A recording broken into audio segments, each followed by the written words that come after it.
During this video I'm going to be exploring why some game franchises improve when translating into 3D and others do not.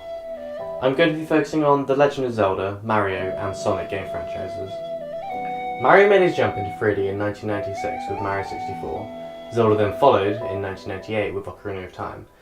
Sonic Adventure then came out the same year with a very shaky transition into 3D. When Sonic Adventure first came out, it was very well received, but looking back on it now and comparing it to Zelda and Mario, it really doesn't hold up. But why is that? Let's start with some game franchises that succeeded into transitioning into 3D. When it comes to Mario 64, a few changes had to be made when moving into the third dimension. 2D Mario games are simple, move from left to right while jumping on enemies and collecting coins and power-ups. But what really makes a Mario game is the level design. It controls everything. But when introducing the Z-axis, it has a profound effect on how the level is designed. Think of it like this, you got your X-axis and your Y-axis, but then when introducing a third dimension, it creates an infinite amount way of doing things. But a lot of things have to change when introducing a new dimension. First off, a big change was the camera.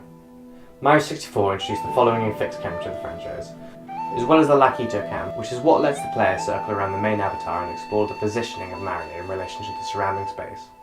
Mario 64 does this using the character Lakitu. Lakitu follows Mario around as the camera, so it's like you're playing as Mario and Lakitu in a sort of first-person perspective. There is also the course of changing how Mario moves around in the 3D space, as there is now 8 directions for him to move in, not including up and down.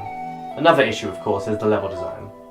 When breaking down Mario 64's level philosophy, it all comes down to exploration. So the aim of the level is no longer just get to the flagpole, now it's complete a number of objectives. All of this comes together to make one of the best video game transitions into the third dimension. The Legend of Zelda did this just as well, if not better. The reason that Zelda easily translated into 3D was the fact that the game was already a top-down adventure game.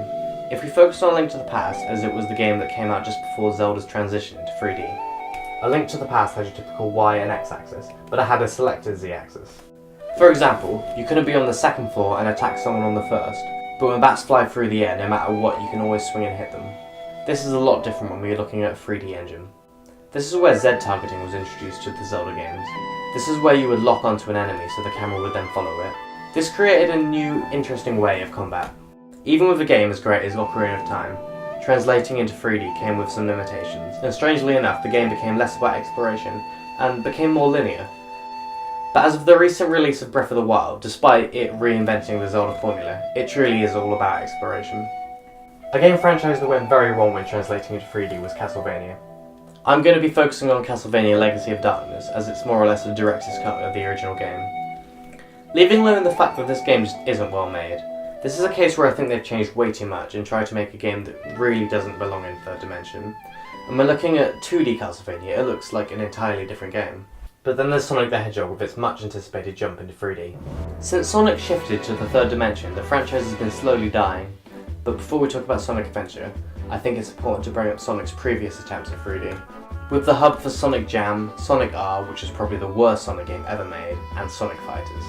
These were all very poorly made games and look very dated. But eventually Sonic Adventure came out. But at first Sonic Adventure was rather well received and is considered one of the best 3D Sonic games, which isn't really saying much. The Sonic game franchise is very hit or miss, with a lot more misses than hits. For every half decent game there's going to be 2 bad ones. But Sonic Adventure is sort of a broken game. It's packed full of glitches and looks very dated.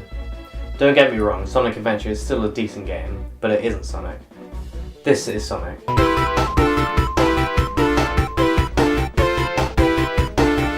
This is not. Then Sonic Heroes came out, which was fine, but then everything started going downhill. This included Sonic 06, which is considered by some to be the worst game of all time.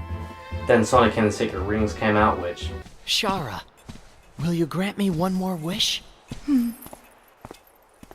I wish for a mountain of handkerchiefs.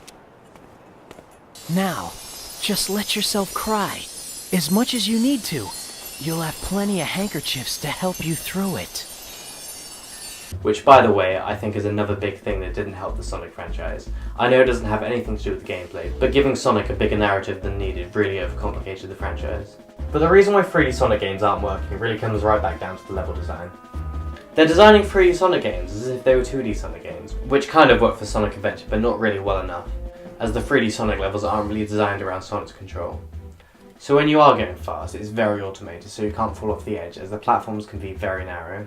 Look how much better this is. This is a fan-made Sonic test demo, and it's so satisfying to just run around. This is what a 3D Sonic game should be. So summing everything up, what makes a good transition from 2D to 3D, or just changing your game franchise as technology improves, comes down to knowing what and what not to change, especially when it comes down to the level design. Sonic and Zelda stuck a lot to their 2D roots, but the Zelda formula already worked very well in 3D. Well, Sonic did not. Mario changed a lot, but it knew what to keep and what to change, so it still felt like a Mario. But Castlevania changed way too much, to the point it didn't feel like a Castlevania game. The end. Thank you for watching. I don't know what to do. I ran out of wine.